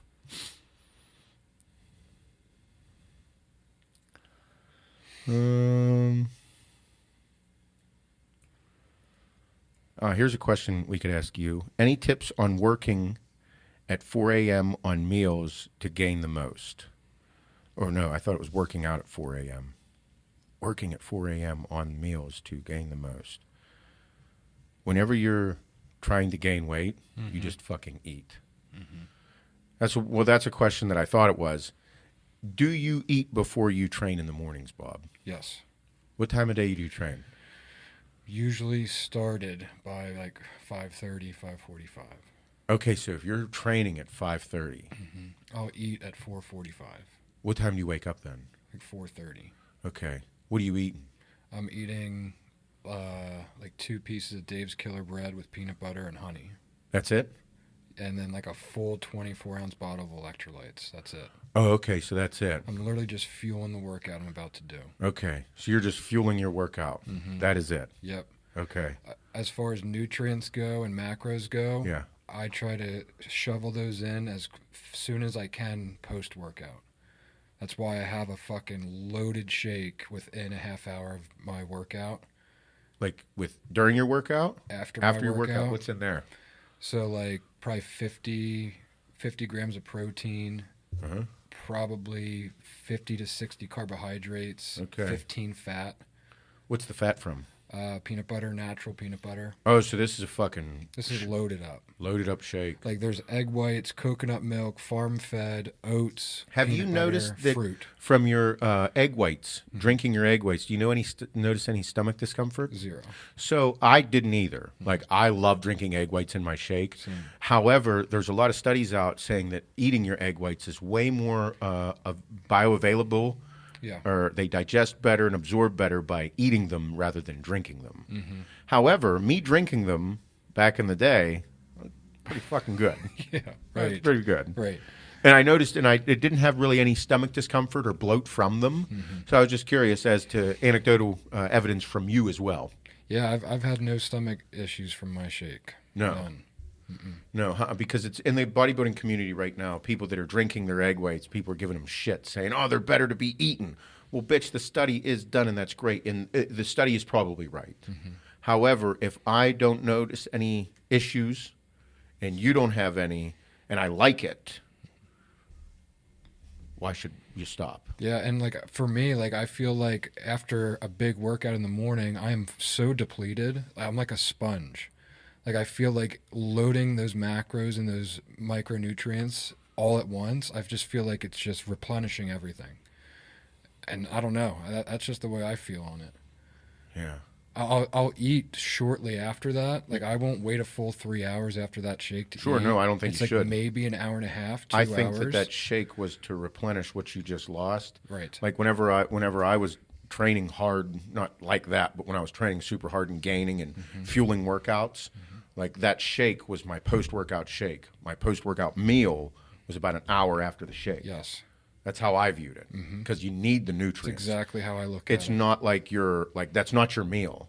Like whenever I was training for a show, like I'm trying to look as good as possible, means I'm next to fucking death. Yeah, that was different. Right. This is fueling.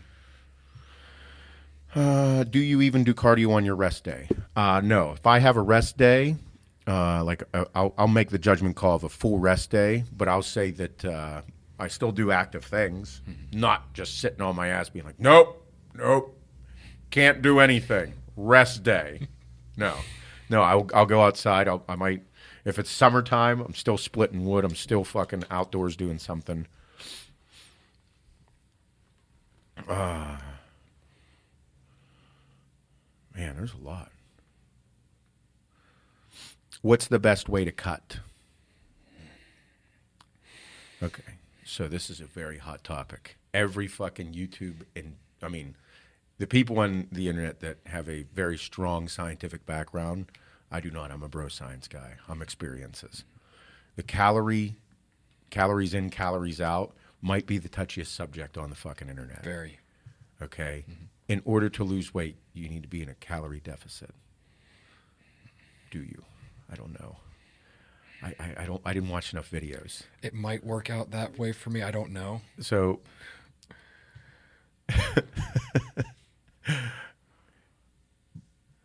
lifting weights, working out, and getting in shape is not black and white. It's very gray. Okay? I'm an advocate for being consistent with your cardio, being consistent with your food, and being consistent with your training. Okay? Once you are consistent with those three things, and I say food and I also mean hydration, nutrients, okay? Your supplementation as well. Whenever you are consistent with those three things, you are then able to make a justification call, and you paid attention, and this isn't 1 month, by the way, as well. This is a long time. You are then able to manipulate these three things for how to get into shape, okay? And then the X factor that comes in there is the fucking gear. If you are on gear, you have just changed the chemical makeup of your body. You add testosterone into the mix, growth hormone, and other substances, your resting metabolism has completely changed. It is no longer what it was when you were, quote unquote, natural. Okay, it's way different now. So therefore, whenever you have consistency amongst those things, your food, your cardio, and your training, and then you're like, okay, well, I'm going to cut my food back at these points of the day. Well, now you have less calories in your body, and if you increase your cardio, more than likely you put yourself in a calorie deficit. But your resting metabolism is changing while you're doing these. And the more consistent that you become, the more you train, the more your body is going to continue to change for a positive from a very rudimentary standpoint. There are many factors that come into play, but I believe that if you eat less calories eat less calories than you burn, you're going to lose weight. But the goal is consistency for your resting metabolism. If you have a higher resting metabolism, more likely you have more muscle mass on your body. Because just doing cardio, you're just burning. You're not building a resting metabolism. So that's the consistency with the training. You're working out, like lifting weights. You lift weights, you're building muscle, which in turn it builds a resting metabolism. You do cardio and eat a healthy, well-balanced diet, you're going to have more consistency in your life, and you're going to see the changes. And then you're able to say, I'm going to cut carbohydrates at these times of the day. And I don't suggest cutting them around your training. Like all I did was all you need to do is just be consistent and run your own science experiment. Because no matter what diet you do, it's a diet. You don't want a diet, you want a lifestyle change if you're looking for the long-term effects of your life. Like, how do I get into shape and stay in shape? Well, I have 10 easy tips for you. Yeah, how about you're just fucking consistent? Don't be a fat fuck. Does that sound right? It's 100% right. And that consistency thing, like, dude, if you're just getting started, if you're just starting a diet, like, you should not be having a cheat meal for a long time. Wow. At least 2 full weeks. I'm saying a month. And the reason being this, I've noticed it with my wife, Kim, the most. She is very sensitive to certain food groups, specifically gluten, grain, and like a handful of random shit that she had no idea. She had this testing done, whatever. Yeah. If she has a cheat meal, she will gain X amount of pounds, and it will stay on her frame for days. Yeah. Not 1 or 2 days and then it's just water weight, it's gone. No, it's an inflammation that lasts almost a fucking week. Yeah. Her weight will be up. So you can have this like great first consistent week. You're like, man, down 6 pounds this week. This is great. Have a cheat meal and you're up 2 from your starting point. You're like, fuck, I got to work harder this week. And then you do it again on Friday, Saturday night. There's things that these cheat meals, there's things in them, whether it's large amounts of sodium or just shit ingredients. Foods that don't like you. Or they just don't agree with you. Dude, you will never know. So giving yourself that bigger window, you'll actually fucking know this 100% works for me. Yeah. 100%. And that's where having someone like she got tested for all these things comes into Yeah. play, the science behind it all. Yep. But guess what? That's the great part where everybody's different. Yes. There was a guy, Mike Eli. I just talked to him. Did you? Yeah. Man. IG Live. He came in and was like, hey, Bobby, what's up? I was like, holy shit. I was like, Mike Eli. So whenever we worked together, he was talking. He had this great analogy that I've used before, and people have heard me say this about arresting metabolism. And it's a similar way that I have explained it, but the way that I remember him and I talking about it and working from it was building a resting metabolism, because he owned a training company and trained a ton of different people. Mm-hmm. A lot of people just starting out. Bitch, you have to build a resting metabolism. That resting metabolism is a furnace or a fire. And to do that, you need to have small meals, okay? You need to have healthy, high-quality meals of a balanced diet. That's like the small pieces of kindling on a fire, okay? And then you have to have a fuel. That's your workouts. Right. Okay, your workouts are going to set this on fire. They're going to get the fire started. And as the fire continues to burn, get started, and then it burns, you're like, oh, keep feeding these small pieces of wood on it, and then the fire gets stronger. And then as the fire gets stronger, you add bigger pieces of wood on it. You mean? And therefore the fire gets bigger, the fire gets stronger. And then you're able to take a large log and put it on the fire. That large log is your cheat meal or high-calorie meal.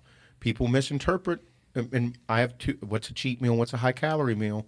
Those are two different things in my head. But anyway, we take a bigger log and put it on there, and guess what? It's on there, and then you're like, fuck, that thing's going to catch on fire. That fire was big enough. Your resting metabolism was big enough to handle that log. And then that log turns into a fucking wildfire. But what we do realize is after that fire gets all burned up, you still need to add small pieces of wood onto it to continue that burn. Okay? That fire has to be crazy, crazy hot in order to put that bigger log on it. And then after that bigger log begins to burn out, you need to put the small pieces of wood back on it to get that thing fucking cooking again. Yep. And then you put on another bigger log. That, in a sense, that easy rudimentary way of thinking is your resting metabolism. And that's what you need to do with your food, with your food, with your training, with your cardio. Cardio, people that say you don't need cardio to get in shape, sure. Great fucking story. Really think that's great you were able to achieve it. But in my opinion, fuck you. Do the cardio. Because it's good for your heart. It's good for your heart to pump all the blood throughout your body, and you're burning calories. It's helping. Yes, get in shape. Stop fucking saying you don't need cardio. Just fuck off. But that is a simple way to look at everything. Very simple. And I always go back and I'm like, that's for anybody that needs a very simple way to start, and don't get overcomplicated with, well, I ate 1,500 calories and I burned 800 calories on the treadmill today. Okay, cool, but you understand that you're building your resting metabolism, and you might chew through that. That might be why you feel like shit, because you're chewing through those calories. If you're getting ready for a show, yeah, you're going to suffer. But you just have to pay attention in the mirror and continue to monitor yourself. And those people are very regimented. And they usually have a coach, a second pair of eyes, and somebody that has a little bit more of a scientific view on that as well. But even people that are very scientific, there's people that you just meet, medical anomalies, they're like, I don't fucking get this guy. Yeah. He does 20 minutes of fucking of cardio that is literally walking at 2 miles an hour, and he's getting in shape. Mm-hmm. Fuck that guy.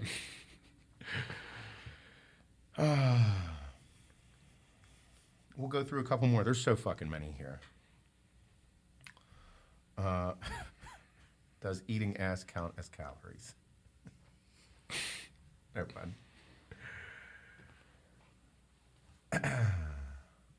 Might be in my food tracker. I don't know. Oh, yeah. What food tracker do you use? Do you use one? I used to. What do you use? That was a question. I don't use one. The MyFitnessPal. Okay. I think it's technically an Under Armour app, but it seems to be the most robust library of all foods. I know that's what Kim uses too. I think there's like a premium version of it. Oh, okay, cool. Mm-hmm. Why don't you just buy a new step machine? Why don't you go fuck yourself? They don't make that one anymore. Listen, my step machine has so much nostalgic value to it, it's not even funny. I'm hanging on to mine. Yeah. That thing's going up in value at this point. Yeah, there's going I to be know a day. someone that's going to need it. He makes a lot of money too. I feel like I do need to buy it back up. That week without it, like it didn't sit well with me. It'd be so funny if you had a garage full of these fucking things. I'm gonna go buy a storage unit, and there's gonna be fucking 4,000 PT step stairmasters, and be like 7 of them. Fucking people be like, "What is going on in there?" My husband Scott is one of your biggest supporters. Can you please send him a happy birthday? Thank you, Scott. Happy birthday. Probably going to get a sick blowjob today, bud. Yep. Or tomorrow. I mean, anyone named Scott. Scott, happy birthday. Yeah.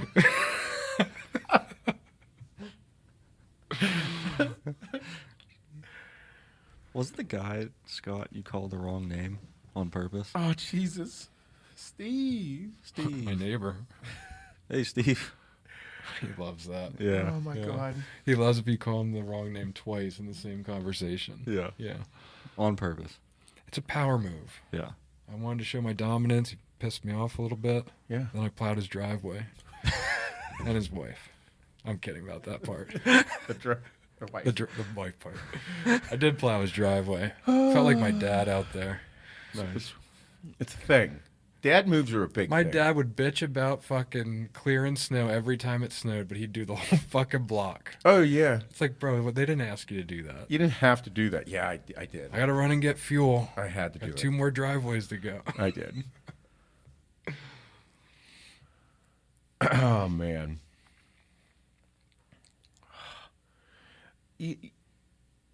Okay. Everybody that has like doctor questions, I understand you're asking me because I have a lot of experience in lifting weights, training, dieting. I'm not a scientist, nor am I a doctor. Okay. You need to go see a professional for these things. Stop asking people on the internet what to do. Okay? Stop. You need to go to a doctor. That's why I talk about Aspire Rejuvenation. That's why I talk about Dr. Prisk. That's why I talk about Dr. Jacob Feroce, my brother.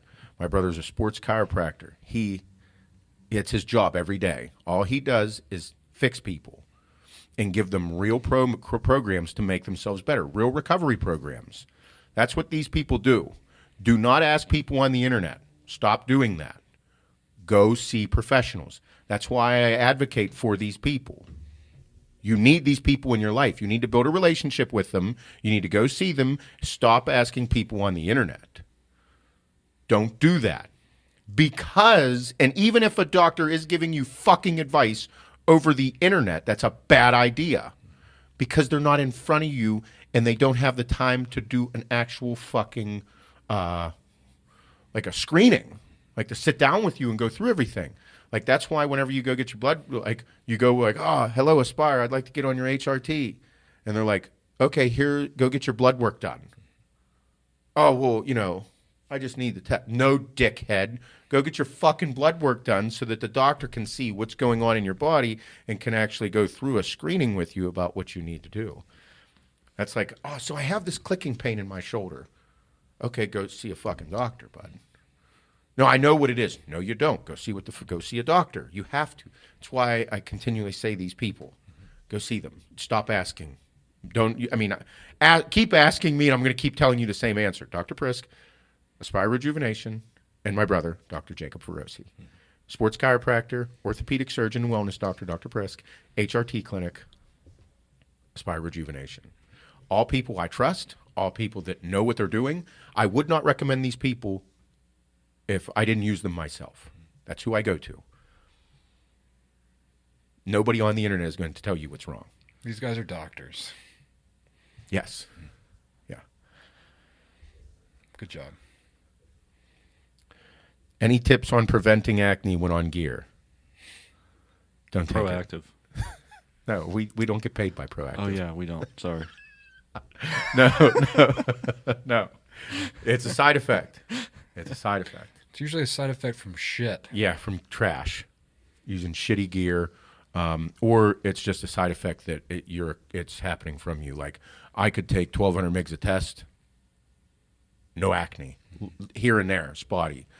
Once I broke 1,500 mgs a week, acne, became very oily. Genetics play a big role because that's the gray part about all this. It's not black and white. Just because you're taking 1,000 mgs of test doesn't mean you're going to get acne. I know people that get acne from 500 mgs of test. I have nothing. It's just I didn't have a lot of side effects. I didn't have that side effect. Stay clean. Stay clean. Lots of showers. What? Charcoal soap. Yep. So big skin guy, dude. Skin's the biggest organ in the body. Take care of your skin. Take care of your skin. These soaps got a lot of bullshit in them. Been telling Bob for years. It's actually been about a month. I just bought soaps last night. Big deal. Yeah. Soaps are a big deal. Yeah. Use high quality soap. Yep. You don't use shit loaded with chemicals. Well, I've read a study metals. on like swimming and how bad, like what chlorine is actually doing to your fucking skin. Yes. Yeah. Very bad. Very bad. We have no idea how bad the things are that we put on our skin actually is. Mm-hmm. It's fucking horrible. Soaps are a big deal. Mm-hmm. Soaps and deodorants, shampoos, big deal. Way bigger than I thought. I'm freaking out about it. As you can see from my I don't know. I'm not a fucking doctor. All I know is I continue to read these studies and I'm like, this is a little fucking wild. This is fucking with me now. I've been putting this shit on my body for fucking decades. Yep. I'm like, maybe I shouldn't be using this. Mm-hmm. So I use Dr. Squatch. Mm-hmm. Yeah. Yeah. Sasquatch. The Sasquatch guy. Mm-hmm. Good soaps. There's probably other things out there as well, but I just know that it's... I love that Duke Cannon brand. Yeah, another one. Stay away from the metals that are in these products. That's you're putting deodorant on every day, and it's getting absorbed through your skin. Metals in the body, very bad.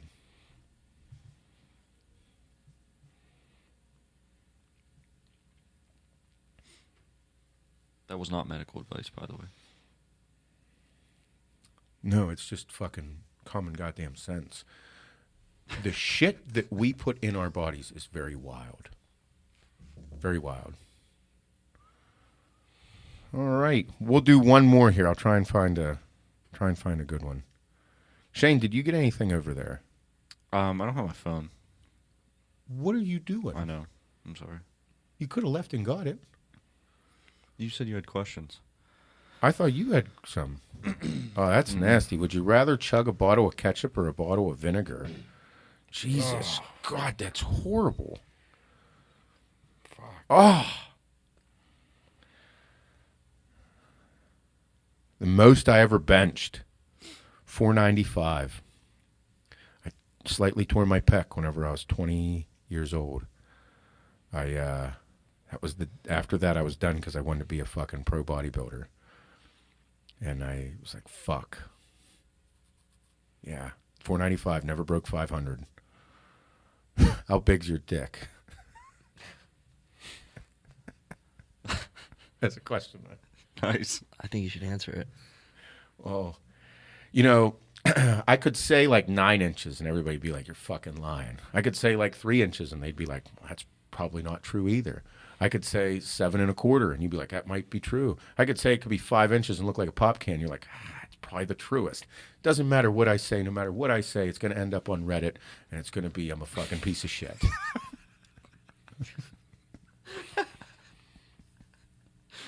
That's the truest statement.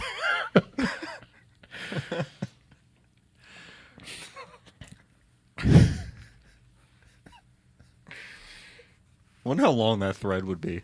Oh my gosh. And then somehow it'd end up one of my dick pics would show up on the fucking on there somehow.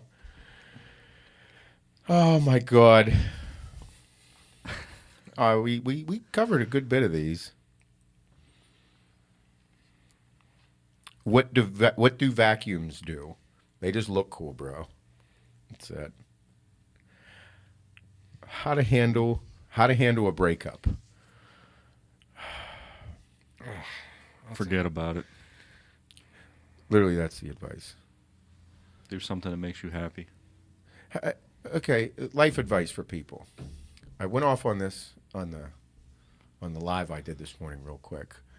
I went off on this, and it's like, dude was saying he has a 1-year-old and it's hard to find time to train. Okay? I'm telling everybody this, just like I said on my live. I'll do this how it should be done, instead of fucking saying it like everybody else says it, how you should find a life partner. You should find a life partner. You need to find a life partner. You don't need to find a fuck buddy. You need to find a life partner. What I mean by that is, whenever we say you need to have your support system in your circle, you need to have a circle. And when we say that, because most of the time, like, we're saying it politely, like, but I don't think some people understand the importance of a life partner. Not a fuck buddy, a life partner. Your support system needs to support you, and you support them. By supporting you, that means helping you be the best motherfucker you can be. If you have a wife that bitches about you going to the gym and wanting to do this and wanting to do that, that's not your fucking life partner. And that's very ignorant and rough to hear. However, I have a life partner. I know what it's like to have not a life partner in your life as well. My life partner supports me, says do your cardio. Take care of your mental health. Do your thing. Go do your cardio. I know you need to do it. You need to go fucking work out because you're a little bit of a fucking prick right now. That means that she is going to have 3 kids running around the fucking house on the weekends without me. That means she's going to have a lot more on her plate to do things. That means her life is going to be completely fucked for a couple hours.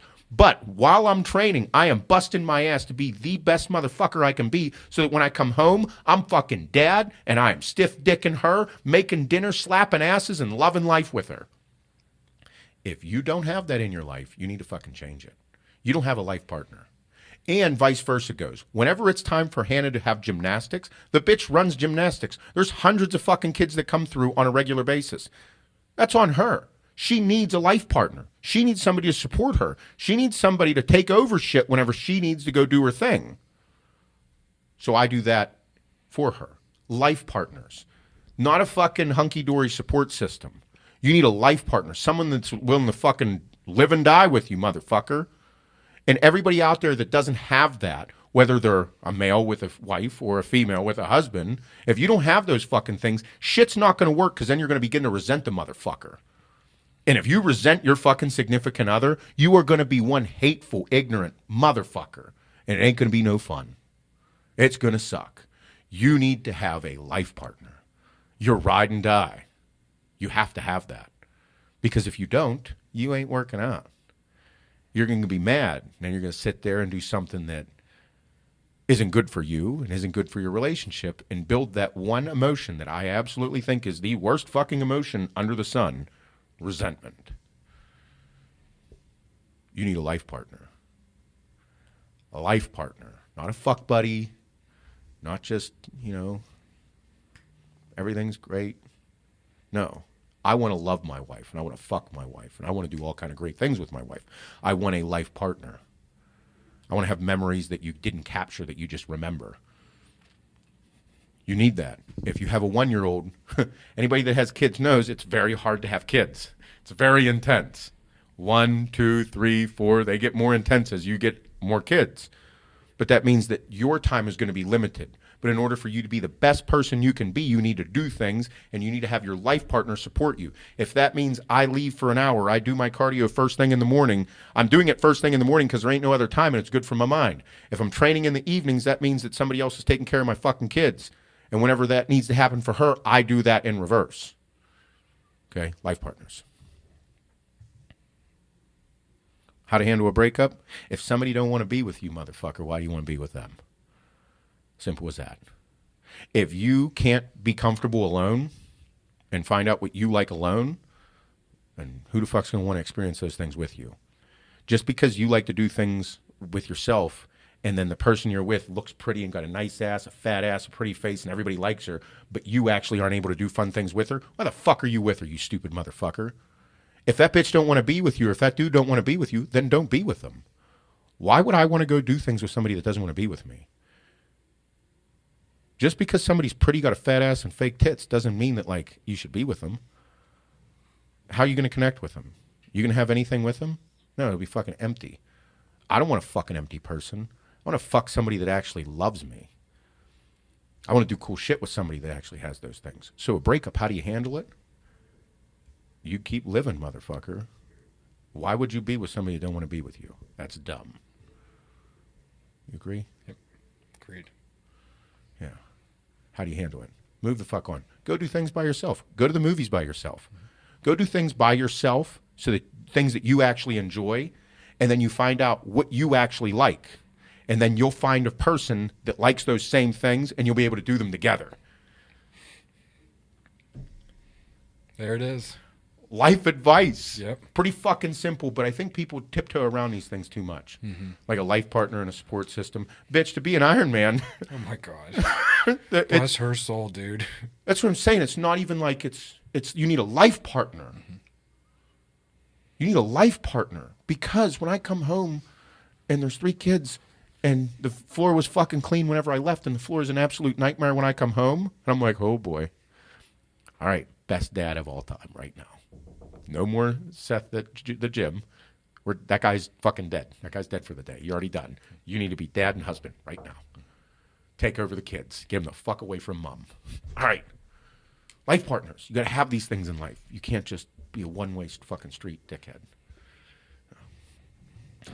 Good times. It's great. I'm ready to eat. Yeah. I'm ready for some chicken. I am starving. All right. Everybody, thank you for listening. As always, join the challenge, by the way. Mm-hmm. Must join the challenge. Ends on Sunday. Join up. Go to axandsledge.com. Click the big fucking banner above there. Sign up. Get ready to do cool shit. We're giving away $50,000 fucking dollars. Do a good job. I love you. Have a good day. Bye-bye.